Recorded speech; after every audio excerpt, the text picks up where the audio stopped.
air conditioning is just really loud, so It's I just a have my little earpods in. Yeah, same with me. If you Okay, can't hear me, please let me know. will do. All right, so we're jumping into the human beauty movement, which I'm thoroughly impressed with, and I feel like is coming at such a significant time. So what was the catalyst for finding that? I know you said a little bit you had a birthday milestone coming up. Can you hear me a little Yeah, bit? Okay. I'm gonna have you repeat that because for Bravo. whatever reason the technical gods decided to. It wasn't working. That's okay. So Yeah. we just kind of want to talk about the catalyst to the human beauty movement because it seems like it's coming at a really, really a time that's calling for it. So what was the catalyst behind finding that company? Or I should call it a movement more than a company. Yes, yes, and I'm so glad that you kind of pointed that out because my hope for founding the human beauty movement was to make it a non-corporate type of entity. I feel like the old organizational model of the way corporations were set up and run in the past is really arcane. It's really a dinosaur, and there were so many reasons why organizations would set themselves up in these kind of hierarchical, bureaucratical manners. And it was all about efficiency, but frankly, it's all about power too. And I think that as I sat back and took a look at what could be right aligned with the way that commerce is done, with the way that the economy could be done, it needs to be handled a little bit differently. And so for me, it's more of a movement. It's more of a progression rather than the establishment of this corporate entity. And it's the understanding that we're here to serve each other. We're here to serve stakeholders, and it's not just about shareholders. It's not just about money. It's not just about the bottom line. And unfortunately, in a lot of organizations, that really is the intention behind setting up the company or the brand or the product or the service. It's all about what can we do to make money, and what can we do to make more money, and what can we do to beat the other guy. And I felt that it was more important for us to think holistically and more healthfully, more about wellness, frankly, for people on the planet. And so from my background, which had been predominantly in the beauty industry for the past 20-something years, I felt that there was a real significant need for us to really take a look at the impact of what the beauty industry had done on people's, particularly women, but of course this also branches out to men, about their emotional wellness, about their physical wellness, about their psychological wellness, and how it really made them feel about themselves, what the messages really were doing. And more and more, I see that there's almost like this forked tongue kind of a communication saying, we want to empower you, we want you to build self-esteem, but you're really nothing if you don't buy our product.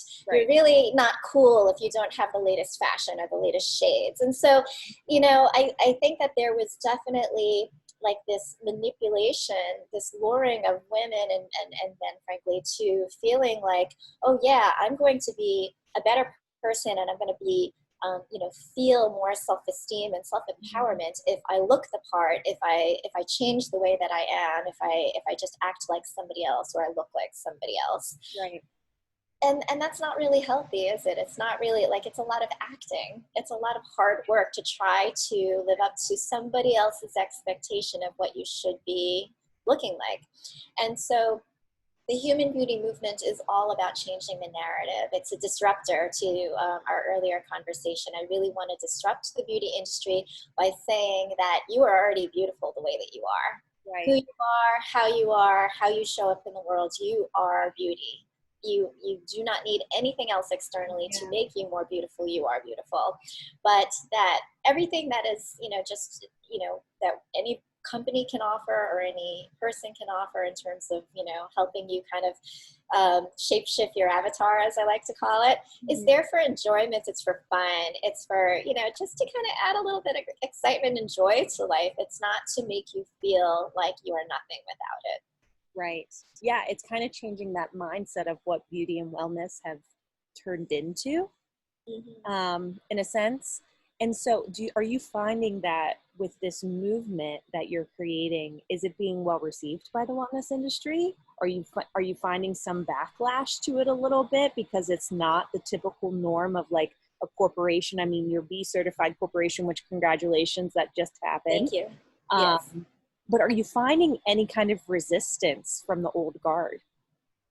Interestingly enough, I don't really pay attention to the old guard. Good So for you. it serves me Period. well. It serves me well. And I will say that, I do have like those little voices that sit on my shoulder. It's like, the little angel and the little devil.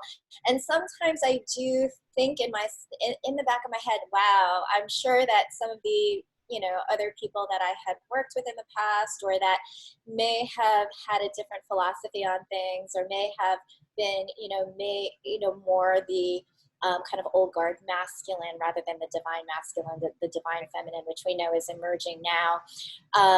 Yeah, they would have certain opinions of it, and it's exactly what I want to do in terms of the opposite. Mm-hmm. And so, and I think that I have more momentum on my side in terms of people waking up to the need for conscious, kind capitalism.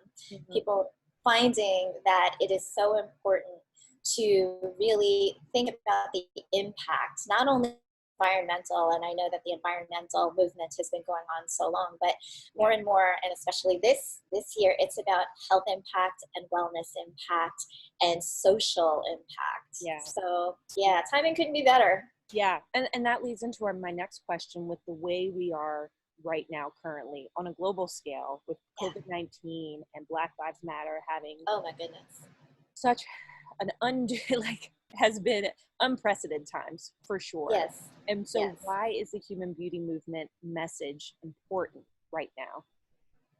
Yes, and it's such a great question, because I feel that this has been a year that has really kind of thrown everybody up in the air and shaken everybody out, and a lot of people are feeling like, everybody's feeling like they're in limbo, and it's kind of like the lesson of this year, I almost feel like, is how can we get comfortable with discomfort, because there's so much unknown, and therefore there's a lot of fear. There's a lot of anxiety. There's a whole heck of a lot of stress that people are feeling this year, because it's almost as if, if we thought about Maslow's hierarchy, and most of what we would consider the privileged, American, let's call this American because we're kind of both situated on the coast here in America, but for, middle class, upper middle class, we were at a certain level, and then all of a sudden everybody's like completely brought down to the lowest level of Maslow's hierarchy, and just wondering about the essential essences of survival. Is my family going to be healthy? Am I going to make it? Am I going to have enough money to even make it through this week, let alone this month or this year? Right. And so there's so much stress, and there's so much anxiety, and there's so much tension bubbling up from things becoming so atypical and not the quote unquote normal way of the way that we used to do things in the past. We're all of a sudden finding ourselves having to shift and figure out new ways of coexisting and of surviving. And so, I think that the message of the human beauty movement coming out at this time is a sense of security from an internal perspective. And so, whereas I had founded this even, before COVID and before Black Lives Matter, I founded the Human Beauty Movement in March of 2019 with the mission to be about radical inclusion and wellness. And what are we living in now? It's a time where we need radical inclusion and wellness. Premonition, my friend. In more ways than we could have ever imagined. I mean, these things have really come to a tempest. And so, yes, I think that, seeing what's happening with social injustice and the way that is interlinked to the ability to have wellness, because unfortunately, the Black community is being hit by COVID, as we know, in much greater numbers and at higher percentages than privileged communities and white communities, and there's so much racial tension that we really, what I would like to do is, at a grassroots level and through, wonderful blogs such as Between the Sheets, and in any way I can, I want to get the message out about people feeling that it's okay to not feel okay. It's a part of the human condition. The fact that we are all human means that we're going to be going through this. But the more that we can cooperate and learn not only tolerance, but acceptance and love, then I think that, Which are different things. yeah, the world will be in a better place. There's this wonderful human, his name is Mark Gaffney, and he had this quote that really resonated with me, which is like, the world right now is in like this extraordinary, outrageous amount of pain. And the only response to outrageous pain is outrageous love. Like, we cannot have pain fighting pain. We can't have selfishness. We can't have this hoarding mentality. And if we do, it's not going to be constructive to building a better future for anyone. Really, we have to see, even in as dire a situation as any of us are in, what can I do to help somebody else? What can I do to think about somebody else? And that's where beauty comes from. The beauty is in that kindness. It's in compassion. It's in empathy. It's in understanding that we're all in this human soup together. Yeah. And then, I mean, you speak so eloquently, which is not surprising because you've been in this industry for a really long time. You've seen it evolve. And I'm going to skip down a little bit because I know that you are a public speaker as well, and people can reach out to you to speak at their events or their virtual events now. And one of the topics that you have touched on is Ikigai. Am I saying that correctly? That's right. Am I saying it okay? I've practiced. Yeah, you are. It's totally fine. I often find it amusing because it's not pronounced Ikigai, like you went on Tinder and you saw an Ikigai, so swipe left. It's not pronounced Ikigai. It's pronounced with a smile, so Ikigai. That's what I like to say. So talk to us a little bit about what that is and why it's so special. Interestingly, I am actually a newcomer to the concept of Ikigai, but once I found it so valuable and impactful and poignant to myself that I wanted to dive into it and really understand it and then share that inspiration with others so that they might too see how they might best be able to determine where their future might lie. The word Ikigai is essentially a Japanese word. It comes from the origination is from the Okinawans, and with a lot of people studying Okinawa and Okinawan culture, it was amazing to find that there were more centurions in Okinawa than in any other place on the earth, and so people seem to be living these fulfilling, happy, abundant lives. And so Ikigai. Iki is to live or reason, and Gai is your reason for being. And so Ikigai together is roughly translated into your life's work. Now, some people think about Ikigai as what is your purpose, and I don't look at Ikigai as being your purpose because I feel like your purpose from a very spiritual perspective is just to be and to exist. I really look at this as being a practical way of navigating your way through what your career or what your how to kind of align what your loves and your what you want to do in life with what you can do in terms of obtaining abundance and what your career could be like. And so I kind of partition it that way, which I think is a little bit more practical, especially now when a lot of people are thinking, oh gosh, well, I used to be able to do this. My employment is now like completely dissolved because I used to be in hospitality, or I used to work in a movie theater, or I used to work in wellness in a spa or in a gym, and now I can't. And how am I going to make a living? And it becomes very, very, very stressful. It's interesting, when I attended the Global Wellness Institute Summit last fall, somebody coined us the walking wellness wounded, which I thought was kind of amusing. It's kind of ironic, but befitting to say the least. Yeah, absolutely. How are you using Ikigai for yourself currently in that, your company, your movement? I want to keep saying that. Your movement is a little over a year old now. How are you applying it to your movement now? Yeah, the thing that I am applying is that there are 4 different sectors to Ikigai. The first being, what is it that you love? Mm. And the second one is, well, what are you good at? The third is, well, what does the world need? And then the fourth is, what can you get paid for? Yeah. And so when you combine all of those into almost like this Venn diagram, and then you get to this sweet spot at the center where you're able to combine what you love with what you're good at, with what the world needs, and what you can get paid for, then that is really the focal point of your Ikigai. Mm-hmm. And so in thinking about what I wanted the human beauty movement to be and what it has evolved to, and a lot of it is very consistent, but it's almost been a reinforcement and a strengthening and a deepening of the intention and of how this is going to be played out going forward. Whereas before, for example, I only thought about the human beauty movement being in the beauty industry, which is somewhat narrow in focus, but now I'm thinking about it more as beauty and beyond, because the essence of beauty is not just in makeup or skincare or those traditional types of beauty products and services that we think of. Beauty is in the essence of art. It's in the essence of music. It's in the essence of the way that we communicate. There are so many other aspects of beauty that I think that are relevant to how this movement can be impactful and have an influence or an inspiration rather on other ways that messages are being conveyed in different art forms or different vehicles. Oh, yeah. And so for me, the things that I love, I mean, I do love art. I do love music. I do love beauty products. It's fun. It was one of the reasons why I stayed in the industry for, 20 odd years. It's just, I enjoy it.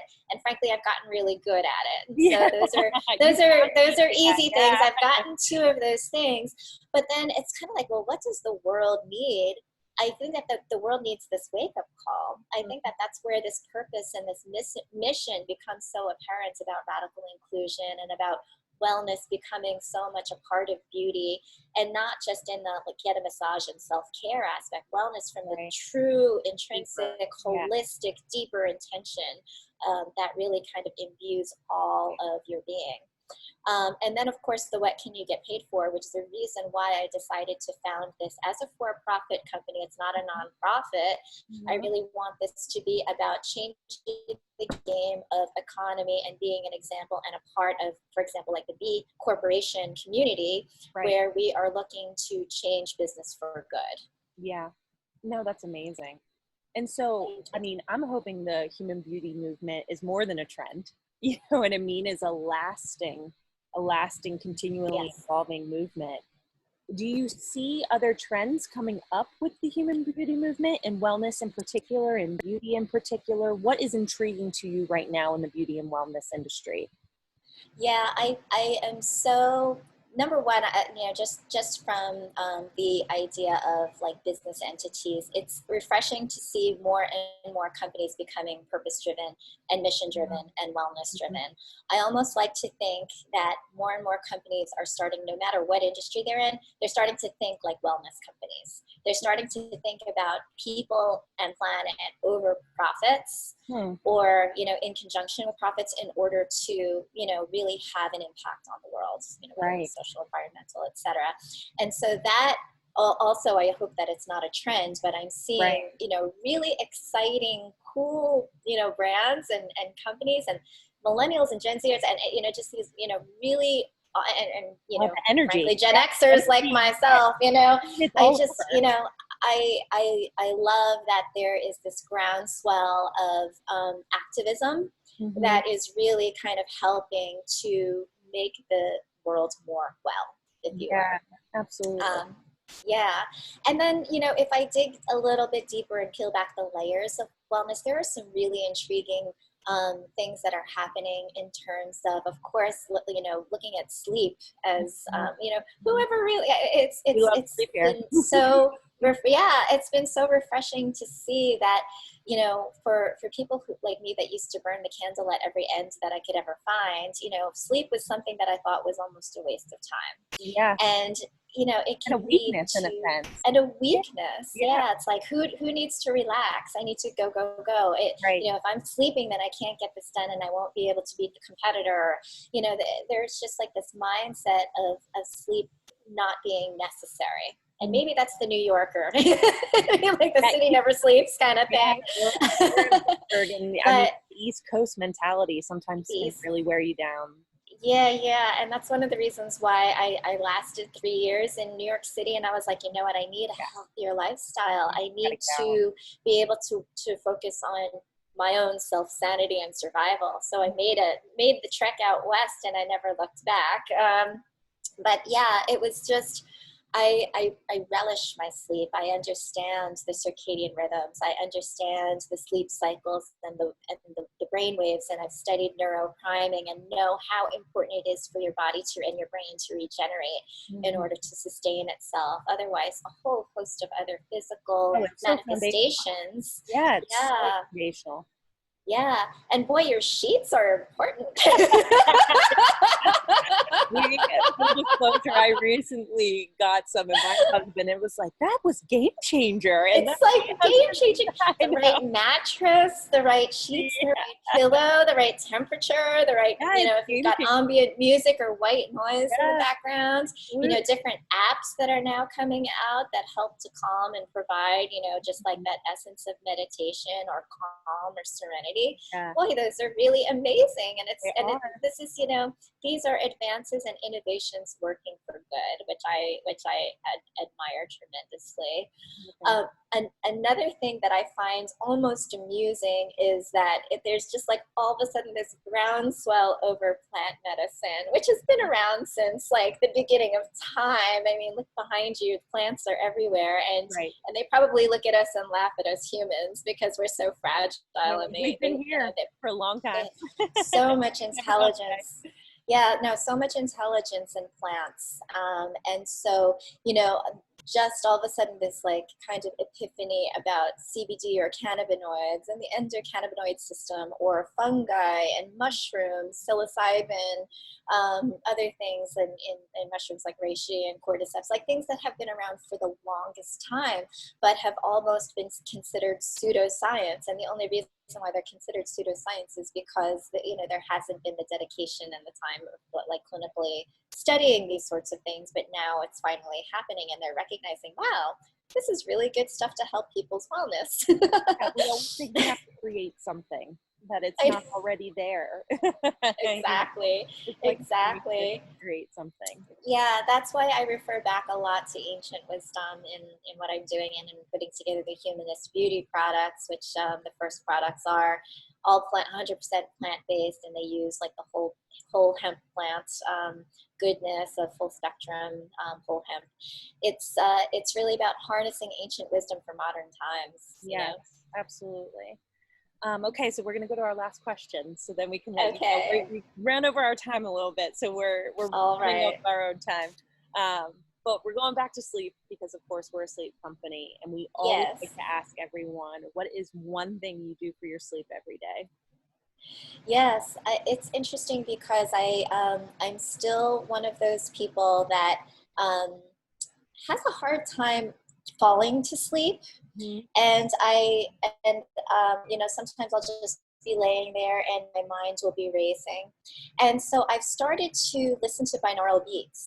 And that is one thing that has been really helpful for me in terms of getting my brain into the right waves for either, falling to sleep and then like submitting down into deeper sleep and having more restful sleep throughout the night. And so, yeah, I actually will just go on YouTube and I'll look at a binaural beats list, and a lot of them have very long, 8-hour, 11-hour tracks that you can listen to, and it's been wonderful. Oh, that's wonderful. I haven't heard of that before. Yeah, binaural beats. Binaural beats. Well, yeah, and if you don't mind, I can just tell you a little bit about it. And what binaural beats are, the important thing is having one tone come in one ear and another tone come into another ear.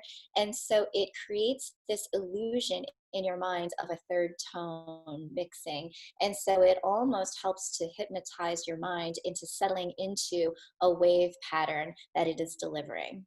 So it has to be delivered, like you can listen to like peaceful music and you can listen to it and there'll be a certain essence that will be calming if you don't listen to it with a headphone, like a headphone on, or headsets or AirPods. But essentially, it is a really great way to help to very quickly get your brainwave into a particular state. And Wow. so there are beats that are, will get you into an alpha state, which are, like, I need to focus, I'm alert, I'm studying for an exam, I need to prep for a marathon, or I need to like play basketball. So it'll get your brainwaves quickly into a certain like alpha state. But then if you want to sink into delta, gamma, theta, any of those deeper states, then there are certain frequencies that will get you there as well. And so it's knowing what frequencies to look for. And if you go on Spotify, if you go on YouTube, if you go on, a lot of the music stations, they will have now a whole litany of wonderful binaural beats offerings, and a lot of them are very soothing, and a lot of them will just sound like a tone. It'll almost sound like a sound bath, if you will, if you've ever had done the sound bath thing, which is also an essence of binaural. And then it's also neat to know that there is the Schumann resonance, which is the Earth's vibration. Okay. And so if you kind of set yourself to Schumann resonance, which I believe is like 537 frequency hertz, then you will be grounded, and you'll essentially be feeling more secure. Yeah. So so there's like fascinating things about binaural. That's a whole other podcast for you. I know. I was just gonna say, well, I'm going back to premonitions again, because our next wellness disruptor is a sound concept artist that we're going to be interviewing. And so now I'm going to bring that up and see. You can bring that up. Yeah, I was going to say, you educated me for my next interview, so thank you. I'm happy to help. Well, it was such a pleasure. Thank you so much. It was lovely to see you today. Thank you for your time and energy and all that you're bringing to the world. Like I said, Nollapelli, Allison, our founder, we adore you over here. So we really appreciate it. And we're really excited to see. It's mutual. Yeah, we're really excited to see the evolution of the human beauty movement. I know we'll join it. Yay. Thank you so much, Jen.